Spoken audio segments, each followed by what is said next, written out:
Price increases. We've covered them extensively here. We covered annual pass holder price increases, ticket price increases. We covered Lightning Lane price increases, food, merch, everything else. Well, maybe Disney has recognized this and gone, you know what? If we increase the price to this extent with everybody, especially right now with Walt Disney World, in which we have walls up everywhere that you can see, well, maybe it might be a problem for us to do business. And so maybe we should pass a little bit of savings on to the annual pass holders themselves. But I'm here to tell you it's not exactly what it seems. Here you go from Walt Disney World News today. Disney World increases select annual passes renewal discounts following price hikes. This is my question McDermott, October 12th, 2025. In the latest price change to annual passes at Walt Disney World, the early renewal discount for select pass types has been increased. And you might be thinking, hey, they're trying to incentivize people to actually buy a pass, retain it, and go back to the parks. Let's go ahead and get deeper into this, though. Earlier this week, Walt Disney World increased the prices of all 4 annual pass tiers by a range of $20 to $80. The Pixie Dust Pass is now $489. The Pirate Pass now $869. Sorcerer Pass now $1,099, and the Incredible Pass is now $1,629. Ooh, that is quite a bit right here. And again, they increased all of these at the time that Lightning Lane went up, food and merch, etc. There you go. However, it appears that Disney has also adjusted the early renewal discount for select annual pass tiers. For the Incredible Pass, the renewal discount remained at $250, as it has been for the previous year. This makes the renewal price $1,379 when taking into account the increased base cost. The Sorcerer Pass, however, has an increased renewal discount. The discount, which was previously $150, has now been raised to $170 since the Sorcerer Pass increased by $20 compared to last year. This added discount makes the renewal cost the same, $929 as last year. The next tier is the Pirate Pass, which has another unchanged renewal discount at $120 for a total renewal price of $749 with the higher base cost. And finally, the Pixie Dust Pass renewal discount increased from $70 to $90, again evening out the increased base price to make the renewal cost the same, $399 as last year. So if you renew your pass and you go forward with this kind of renewal discount, you're basically getting the same renewal discount as before. So in effect, it all kind of evens out because of that increased cost. Does that make sense? Right. So what they're trying to do is they're trying to get the people who are looking at the Sorcerer Pass and the Pixie Dust Pass and say, okay, well, I'm going to keep my pricing if I lock in. If they're thinking about dropping their passes because of the attendance at the parks right now and the quality of what's going on there, they're trying to get them to, no. Look, your price will go up if you cancel and decide to redo this. So you're holding on to your current price. If you don't cancel your pass, you're going to lose it if you cancel. This is remarkably Microsoft, isn't it? Because guys, what is about to happen? What have we been saying is about to happen? Another wall is going to come up? No, we've been saying Epic Universe is it's imminent.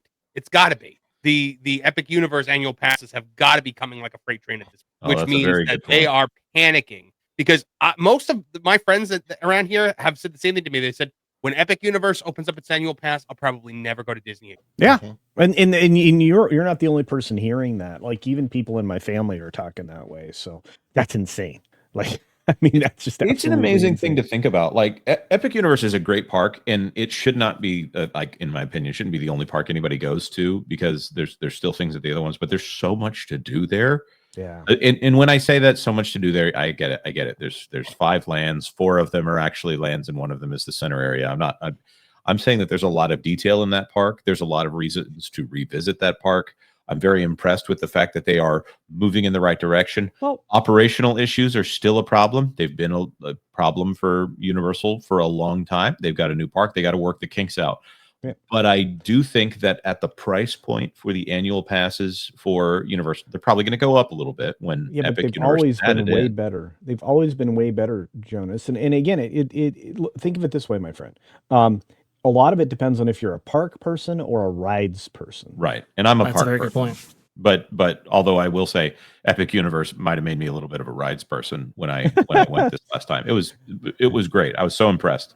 And you guys can go back and watch our live stream on Epic Universe that we did on Friday of last week if you want to see all that. But I think with the 3 different Harry Potter lands and all the things that you can see there, the fact that they are putting a lot of work into these parks, it sounds like expansions are coming, and the rumors that we're hearing and some of the signs that we're seeing in the language of when these tickets that include USF and IOA but not Epic, those all seem to have some end dates on them that seem to indicate the first of the year is when those Epic passes, Epic annual passes will be coming. No one at Universal has said that they're coming January 1st.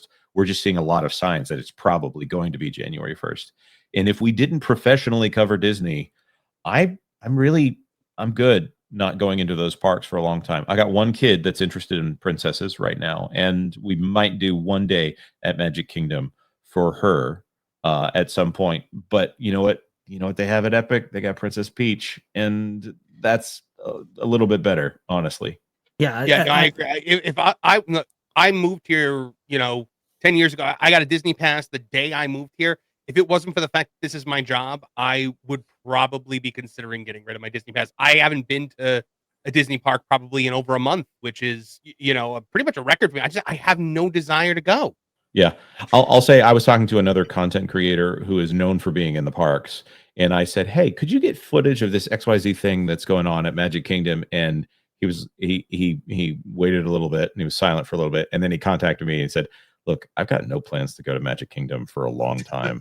I'm like, really? Look, it's a nightmare. And look, you're basically cutting out 1/5 of the park with what they're doing to one of the most beautiful areas, as far as I'm concerned, as far as land size. I mean, nobody wants to ride on Tiana's like mud bog. And nobody's like really super stoked about anything else that's on that side of the park. The only reason to venture that far to the west side is for the things that are in Adventureland, like pirates. So I just, maybe Haunted Mansion, but I don't think people are going to venture past Haunted Mansion. I think you're going to end up wearing out the cement, through Fantasyland to get to, Haunted Mansion, and then you're going to see people turning around and going the other way or going immediately south to Adventureland because there's nothing there. I mean, it's like giant wall that like encircles like a giant chunk of the park. Can I look? I came across this in my own YouTube feed this morning, and it's from somebody. I'm not going to mention the person's name, but very well known to be a huge pixie duster type of channel. It was obviously Wallen Ballin. The latest titled video from them is Disney Destroyed My Favorite Theme Park. Unforgivable change of Hollywood studios and hope for future. And that is a person known to be a tremendous pixie duster. And so my whole point in saying that is that, this group, our group here, was on the forefront of saying this. We were maybe ahead of the curve, but everybody's discovering it now. Disney isn't worth the price that it once was. Everyone is discovering this now. And Epic and Universal have an opportunity like never before to actually change the entire theme park industry and the way people look at these parks. And much more favorable for Universal, even with the challenges and problems that they're having. If Disney doesn't do something, and Disney stepping up their game right now means construction walls everywhere, and means that people are put off from actually going to these parks for the next 3, 4, 5 years, maybe a decade. It's not the same. To Marvin's point, I don't have the joy when I go to these parks. I feel like, okay, I'm going to cover the news, I'm going to get the footage that I need to, and then I'm going to get out. I don't want to be there. Yeah, that's a fair point. We're at the point now where we're kind of saying to ourselves, like, well, people tend to give us Disney gift cards, so we have to go use them, and that's one of the only reasons that we go anymore. It's like, we got a gift card. I've converted my family to give me Home Depot gift cards. So yeah, I'm asking for Universal gift cards this year. Yep. Well, there you go. And look, I think that's I got to get one of those interactive wands, and they ain't cheap.